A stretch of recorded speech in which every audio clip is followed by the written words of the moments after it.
I'm Angèle Labrusse. I'm working as a Digital and Public Affairs Manager at Impala. We represent the European independent labels, and that's above now 6,000 European music SMEs. AI in music is a very vast topic. I think we covered it quite well. It was really fun, actually. I asked a lot of friends who are using TikTok if they would be okay continuing using TikTok if they knew that there was no real artist on the platform, but just music made by AI. And they said, sure, yeah, as long as it's quality music, I don't mind. So I'm just wondering if the new generation, or even my generation, but using new platforms, are really looking in, for that when they listen to music. Of course, I'm looking for emotions. I'm looking for real artists to make the music. I don't really understand. Even, there are some. The technology brings us some kind of weird stuff where you're getting further away from the artist while also getting closer to them. Like, for example, accessing music in the metaverse, whether it's watching a concert in Fortnite or Justin Bieber concerts in Web3. It's like, I don't really understand that personally. I understand why people would be interested in that, but it doesn't really touch me. And it's the same for like there are avatar artists in Japan. So not real artists, but synthesized, characters that sing music.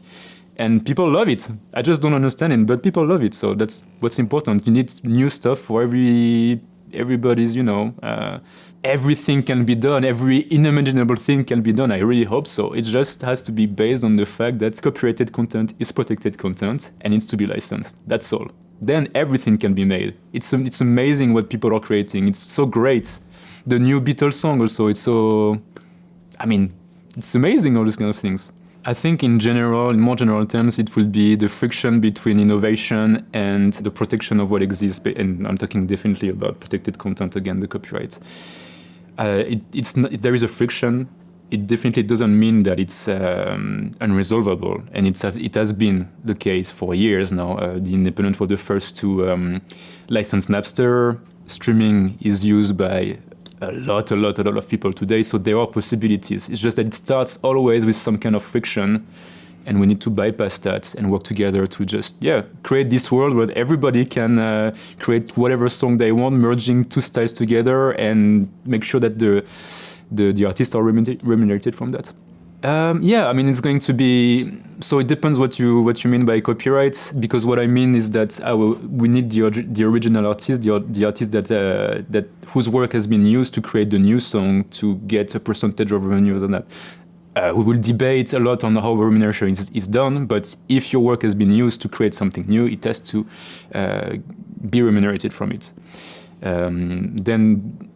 It's already copyrighted, basically. Normally, the international law provides for copyrighted content to be licensed by default because it's protected. So the law is now going to have to clarify that it's indeed the case that generated music is trained on copyright and therefore must provide for some kind of remuneration. The first day I went to Brussels, again, Liège waffles, but in Brussels. It's my first time in Liège, actually. I was with my dad, and we had this waffle, and I remember my eyes, sparkling. It was amazing. It had chocolate on top, and it was just one of the best days of my life. Merci. Thank you.